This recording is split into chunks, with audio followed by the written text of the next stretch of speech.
The seamstress's child. I never liked the city. The noise, the smell of rust and sweat hanging in the air, the way strangers walked past each other without a glance. It was all too impersonal. But after my wife, Lilia, died, I had no choice. The village held too many memories, too many shadows of the life I had lost.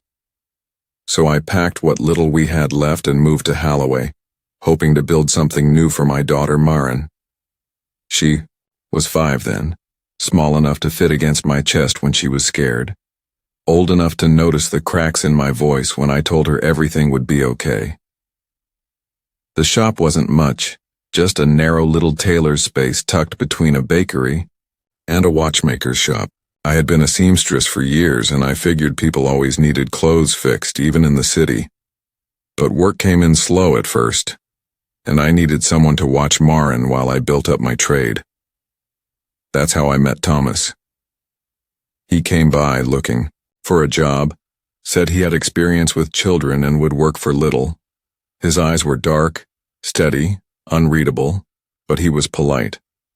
Maren, always shy, surprised me by warming up to him almost immediately. She laughed when he made silly faces, clung to his hand when they walked through the shop. So I hired him. It was the first good decision I thought I had made since Lilia passed, until the night my daughter vanished. The empty room that evening, I stayed late to finish a gown for a wealthy client. The shop was quiet except for the hum of my sewing machine, the rhythmic pull of the needle in and out, in and out. When I finally set down my work and locked up, it was well past midnight. The walk home was short. Normally, I found comfort in the familiar, the row of lanterns casting flickering shadows along the street, the sound of horse-drawn carts rattling through the cobblestone roads in the distance. But that night, the world felt wrong, like a thread, pulled too tight, ready to snap. When I reached the apartment, the door was unlocked. I stepped inside, calling Thomas's name, then Maren's. Silence. My pulse hammered as I rushed to her room. The bed was empty, blankets tossed aside as if she had been pulled from them mid-sleep. Her doll lay on the floor, one button eye missing. Thomas was gone. I searched the apartment, then the hall, then the street below. Nothing. My hands were shaking, so badly I could barely keep hold of the railing as I ran to the city guard's post. "My daughter," I gasped. "She's missing." The trade. The search lasted 3 days. 3 days of restless pacing, of sleepless nights, of whispering prayers to gods I had long stopped believing in. When the guards finally caught Thomas, they didn't bring him to me. They dragged him straight to the holding cells beneath the barracks. I stormed in, past the wary-eyed officers, past the murmurs of condolences. Thomas sat in the dimly lit cell, arms shackled, his face unreadable as always. "Where is she?" My voice came out raw. "Where's my daughter?" He exhaled through his nose, slow and measured. And then he said, without a flicker of remorse, "I sold her." The words nearly knocked me off my feet. "You what?" My hands gripped the iron bars so tightly my knuckles turned white.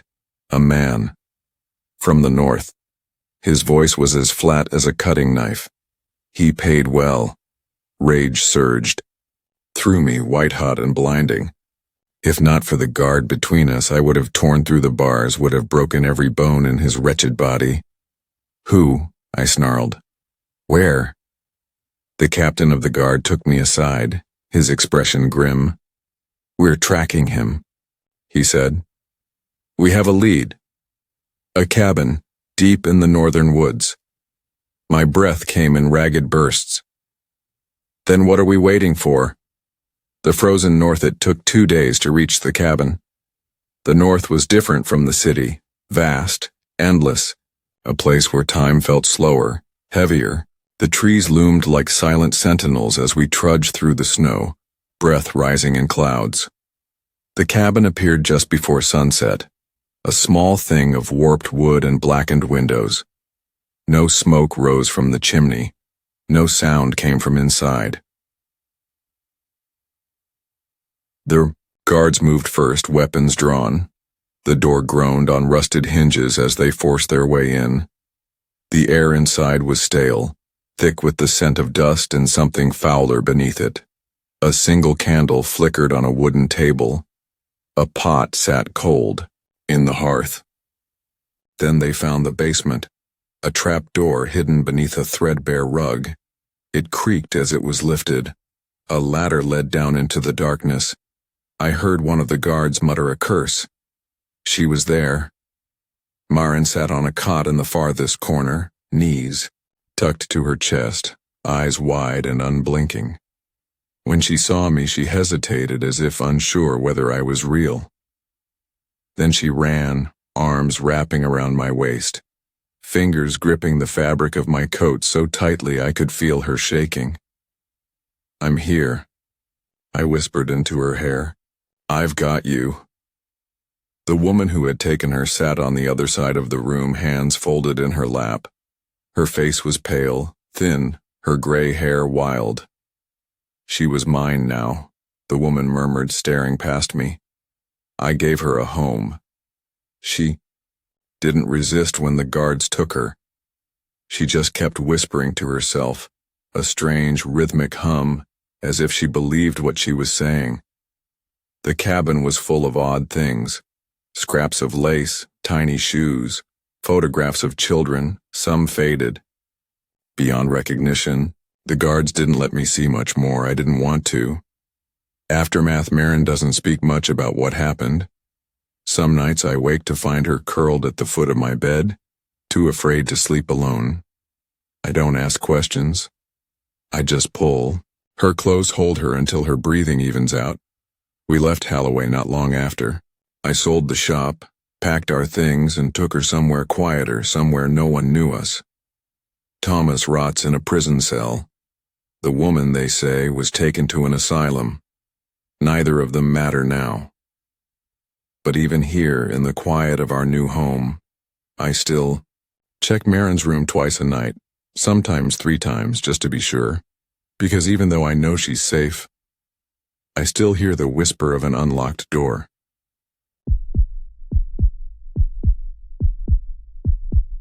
The visitor at dusk. When I was 12, I stopped waiting for my brother to come home. It had been 4 years since David disappeared on a humid summer evening, his shoes still by the door, his half-eaten sandwich left on the table.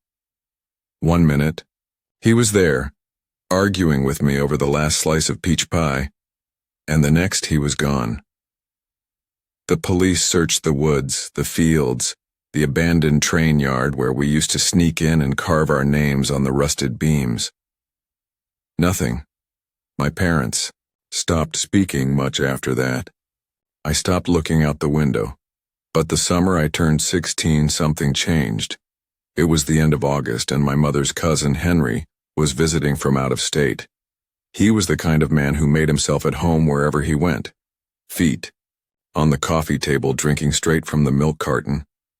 That night, as he sat in Dad's old recliner, laughing too loud at some show no one else was watching, I slipped out to the back porch.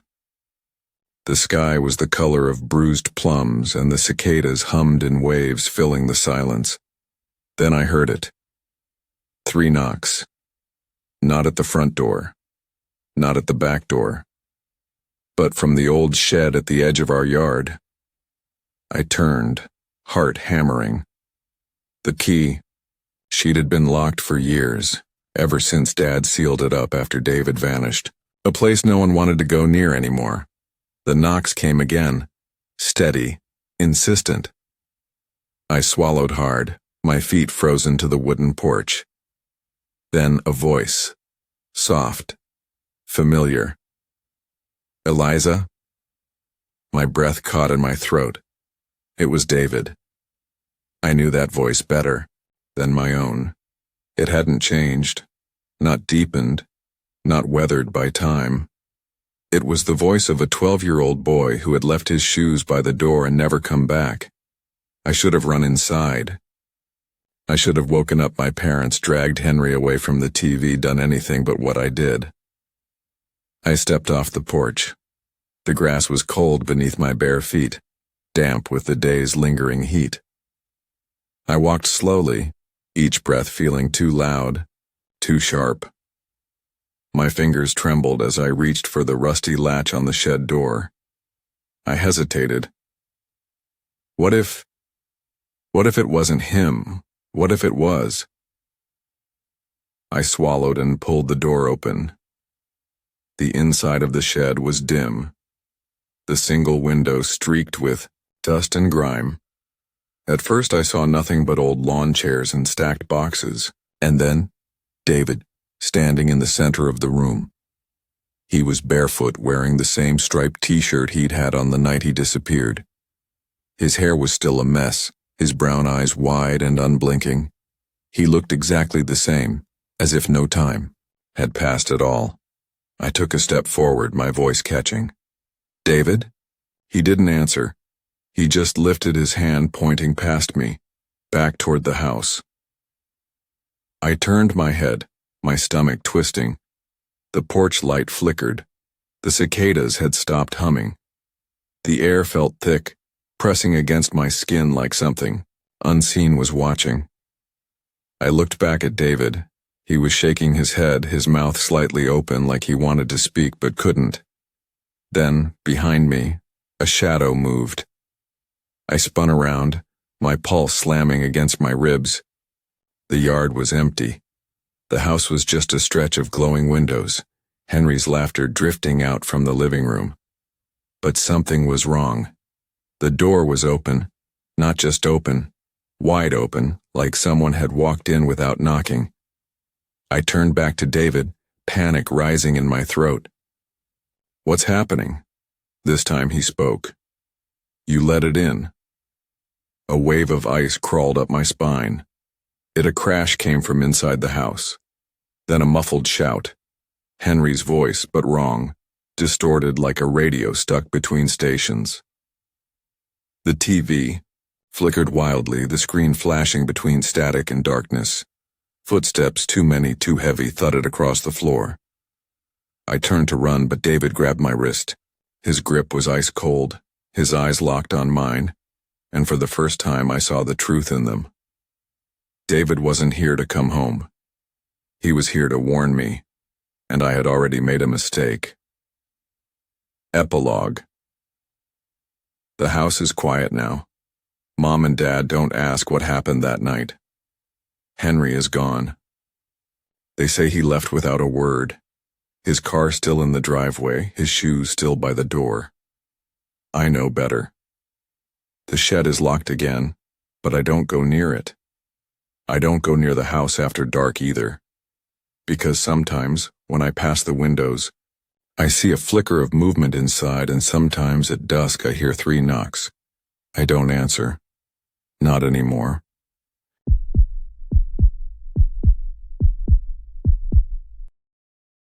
The last warning. I never expected my job to break me.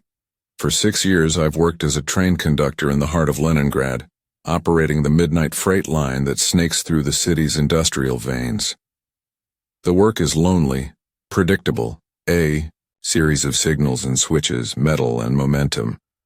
I used to find comfort in the rhythm of it all, in the way the world blurred past, indifferent to my existence. But after what happened last winter, I can't step onto a train without feeling the weight of that night, pressing against my ribs. It was the coldest January in decades. Ice clung to the rails like a second skin, and the city streets were swallowed. In darkness, the air thick with the distant hum of machinery. My shift started like any other. I boarded engine 74, checked the gauges, and waited for the signal. The first hour passed without incident.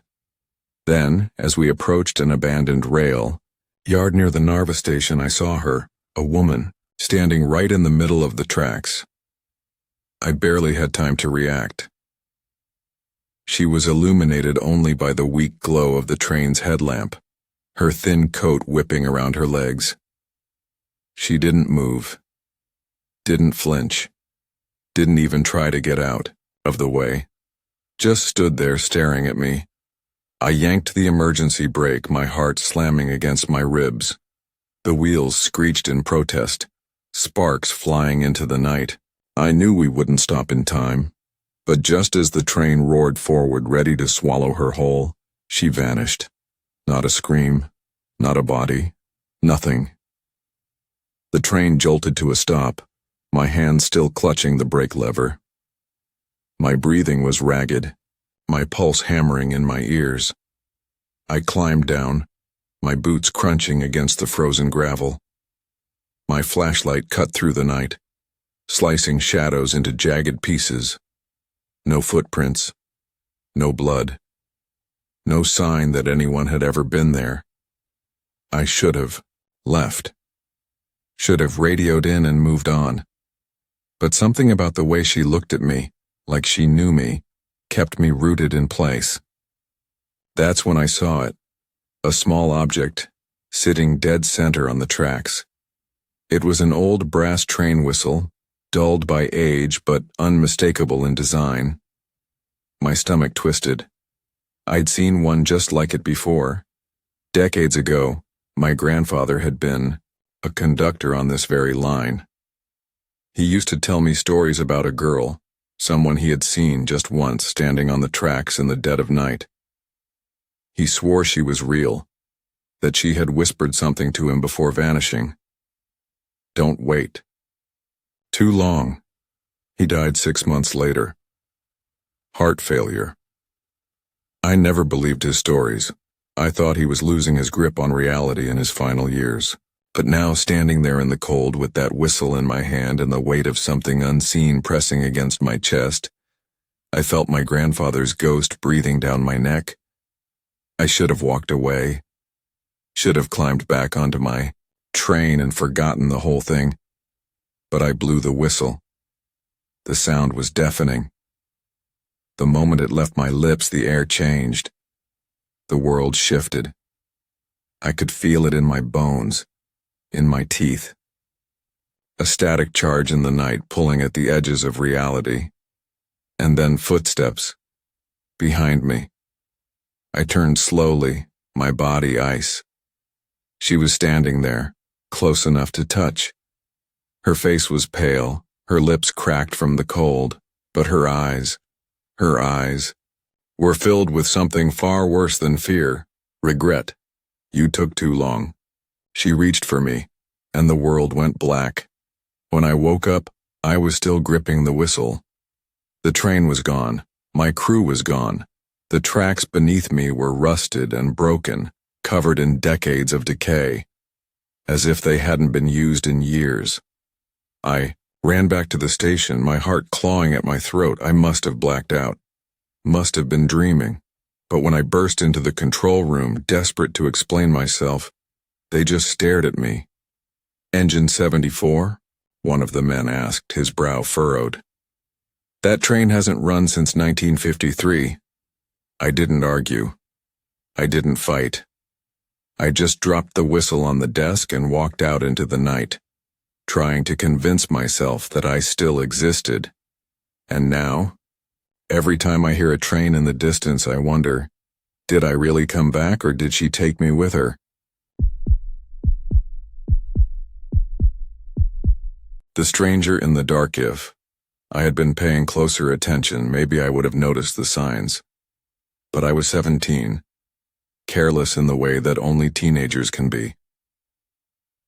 That summer, I worked at a corner diner just outside the city. It was one of those places that always smelled like burnt coffee and fried eggs, the kind where the vinyl booth stuck to the backs of your legs in the heat. That's where I met him. Darren was a regular. He sat at the same booth every morning, black coffee in hand, eyes always on me. He wasn't much older, maybe 19, but he carried himself like someone who had seen things. When he spoke, his voice had an edge of something I couldn't quite place. At first, I thought it was interest, flattery even. You always work the morning shift? He asked one day as I cleared his plate. I shrugged. Mostly. He smiled. Guess I'll be seeing you a lot then. And he did. Darren became a fixture of my summer. He would stay late after my shift ended, offering me rides home, waiting by the door like a shadow. I never really questioned it. My mom worked nights and my older brother was away at college, so a free ride home beat walking. The thing is, I should have noticed the way he always knew exactly when my shifts ended, or how he never let me close the car door until I said thank you, or the way his grip tightened just slightly when he hugged me goodbye. By the time school started again, I was too busy to think much about him. I was trying to keep my grades up, prepping for college, making up for the time I had wasted. Darren texted a few times, but I brushed him off. I figured he would get the message. He didn't.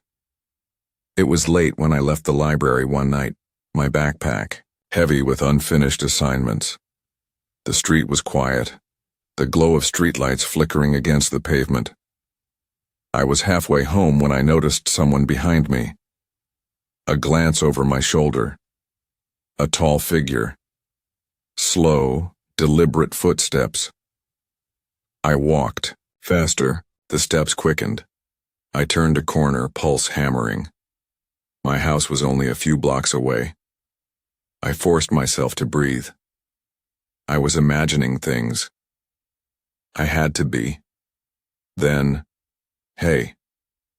My stomach turned to ice. Darren stood beneath the street lamp, his hands stuffed in his pockets, his head tilted just slightly, as if he was amused, as if I was overreacting. I was just in the neighborhood, he said. Figured I'd say hi. Every nerve in my body screamed. I swallowed hard. It's late. He smiled. Yeah, but I wanted to see you. 1,000 thoughts flashed through my mind. The way he had always been there, waiting. The way his presence had started to feel less like protection and more like possession. I turned, walking fast. But so did he. Why are you running? His voice was lighter now, almost teasing.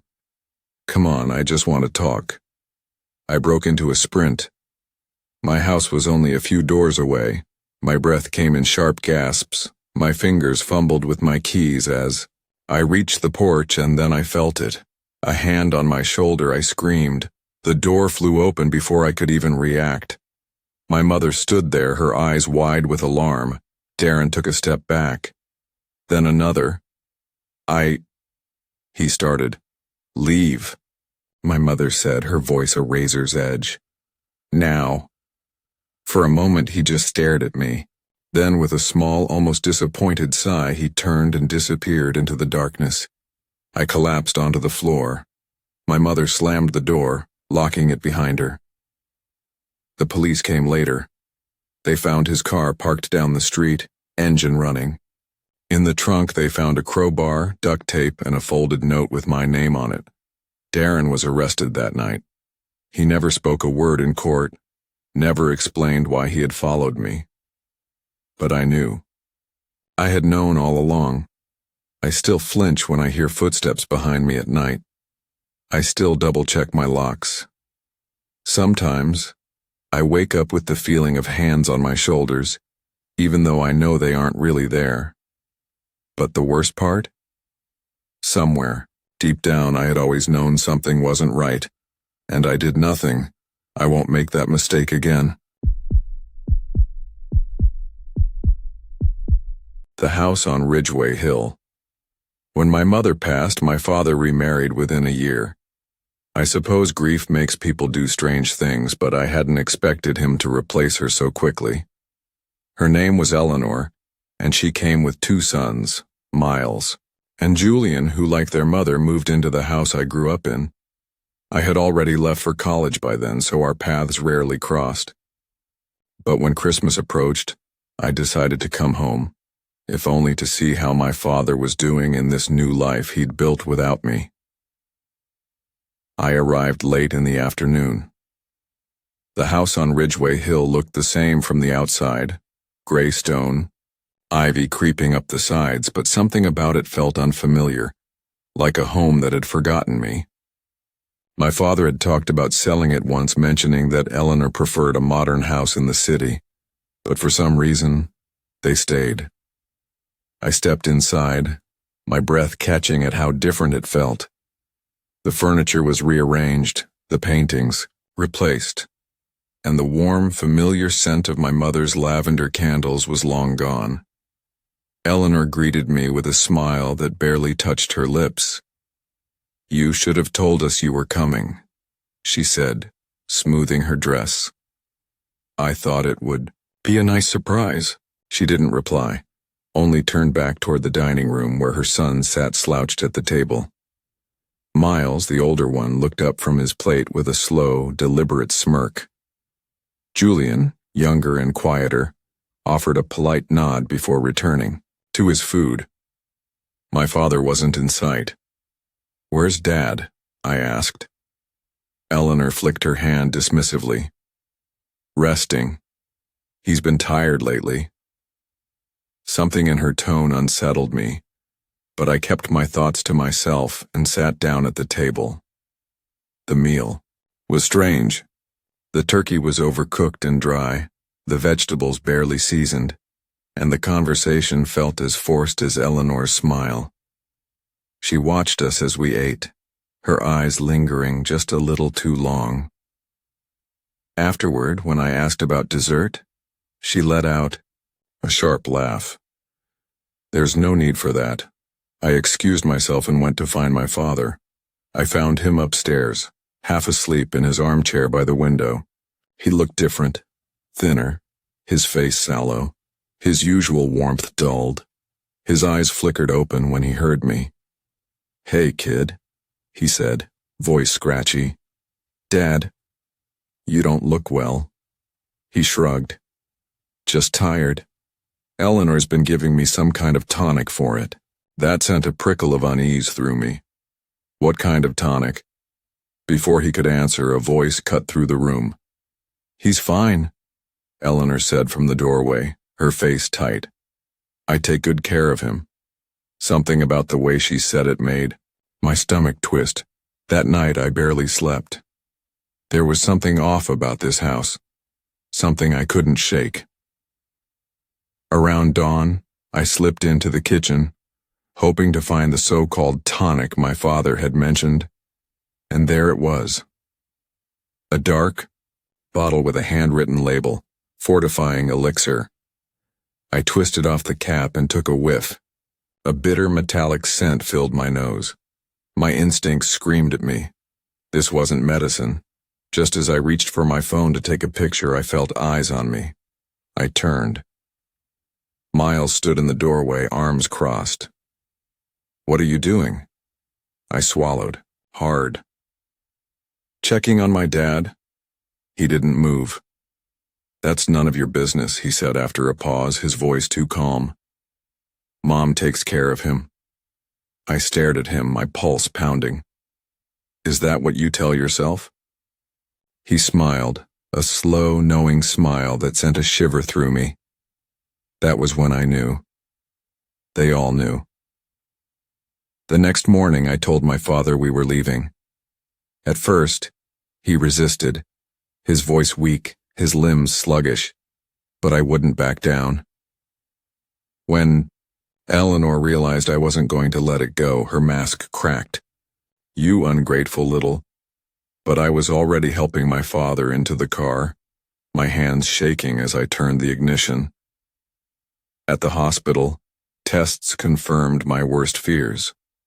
Whatever Eleanor had been giving him was making him weaker, not stronger. It wasn't enough to kill him outright, but given time, it didn't matter now. He was out. Eleanor didn't fight for him. She didn't come after us. She must have known the game was over. We never heard from her again.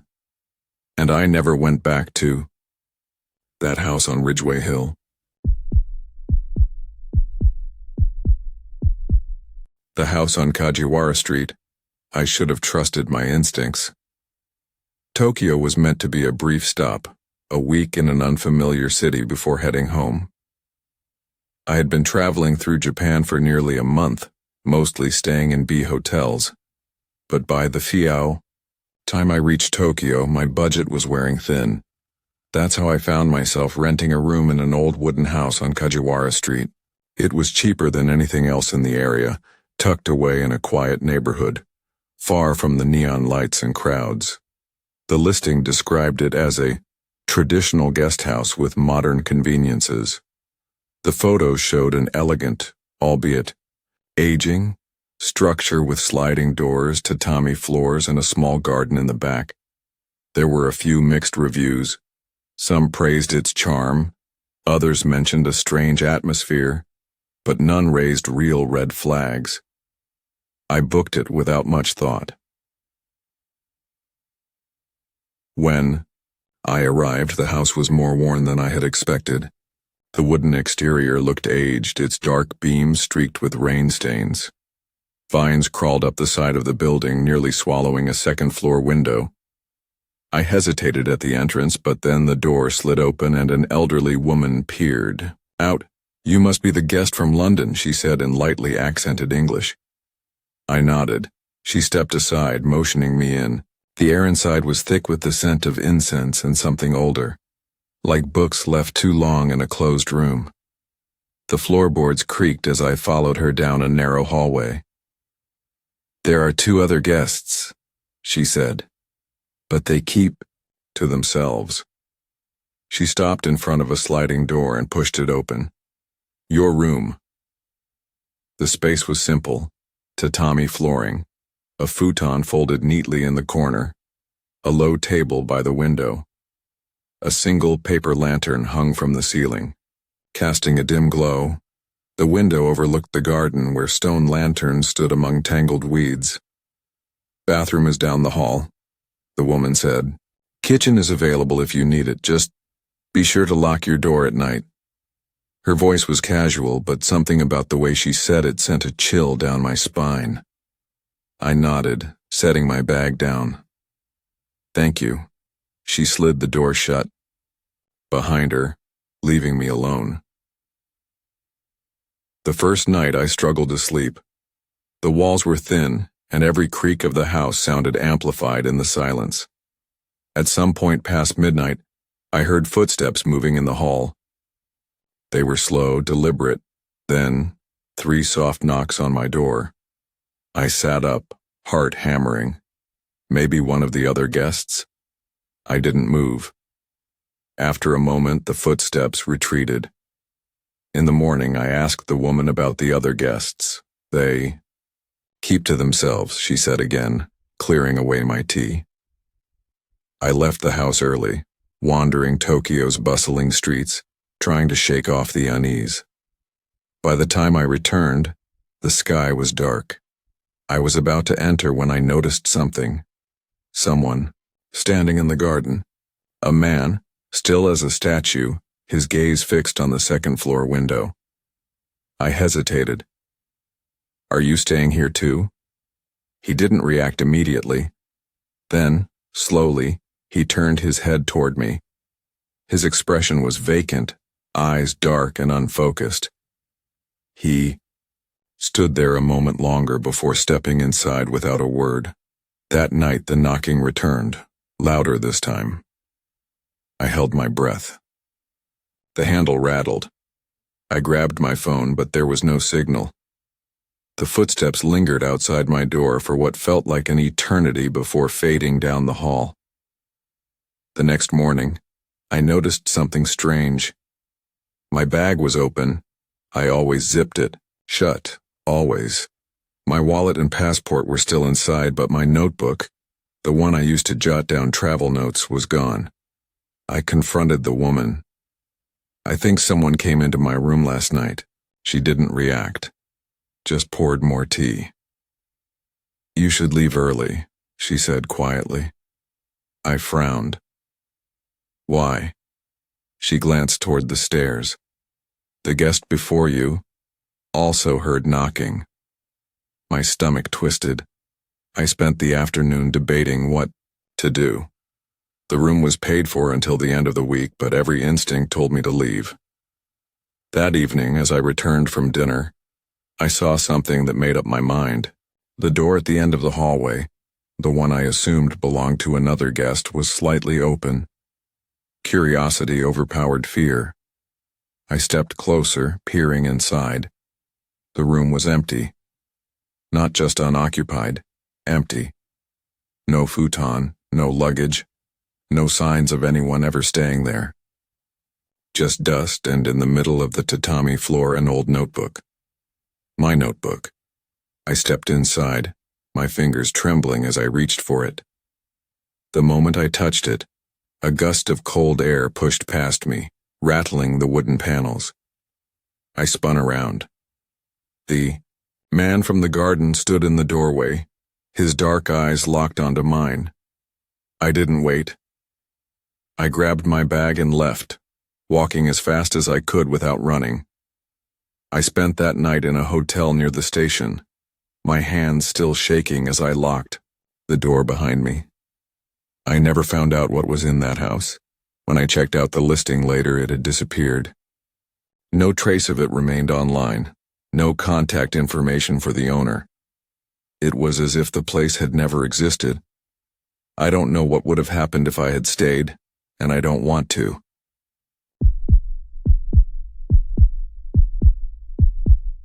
When I was 12, my mother sent me to spend the summer with my grandfather in a remote village deep in the hills.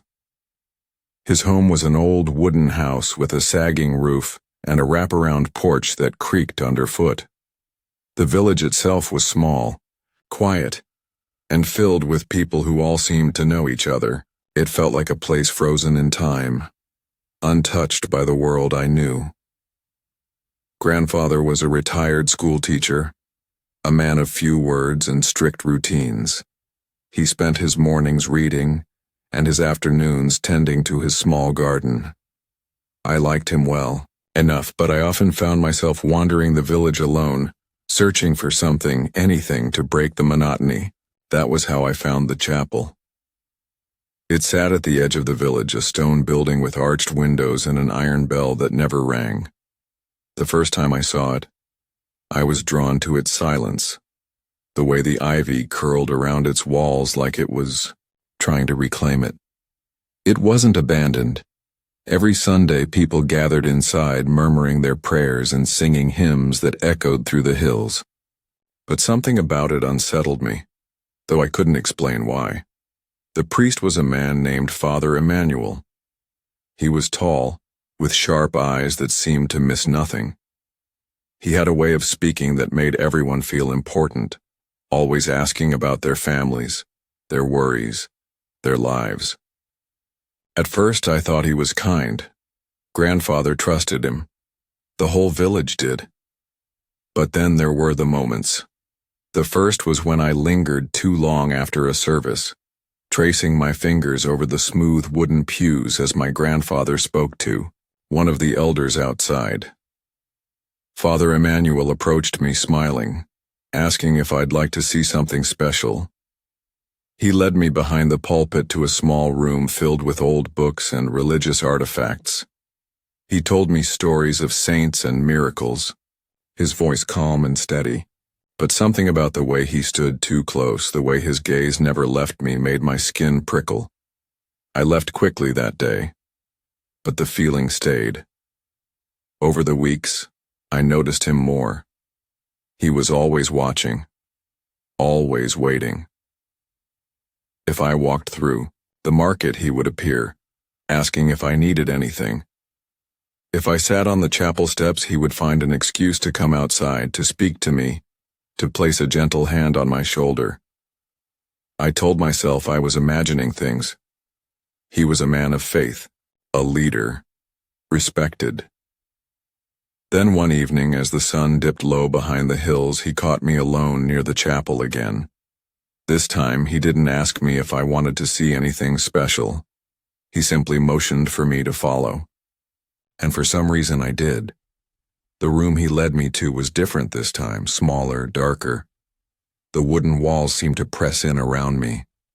He spoke in a voice too soft, too kind, telling me I was special, that I had a good heart, that God watched over children like me. My stomach twisted, my hands clenched at my sides. I didn't know why I felt like running, only that I needed to. I made an excuse. Something about my grandfather waiting for me. I left quickly, almost running. That night I lay awake, staring at the ceiling, feeling something heavy in my chest. I didn't tell grandfather. I didn't have the words. I only knew that I never wanted to be alone with Father Emmanuel again. For the rest of the summer I avoided him. I took different routes through the village, never lingered after service, never let myself be caught near the chapel alone. I could still feel his eyes on me, still sense the weight of his presence even when he wasn't near. But I told myself it would end when summer did, when I went home. And then, years later, I learned what I hadn't understood as a child. It was in a newspaper article, buried between other local news. A report about a priest in a small village, quietly removed from his position. No charges, no details, just a silent departure. I stared at the name, Father Emmanuel, and suddenly I understood. The unease, the fear, the way my body had known before my mind had the words. I understood what had happened to me, and what might have happened to others. I never spoke about it to grandfather, never returned to Hat Village. But the memory stayed, sharp and clear, like a shadow I couldn't outrun.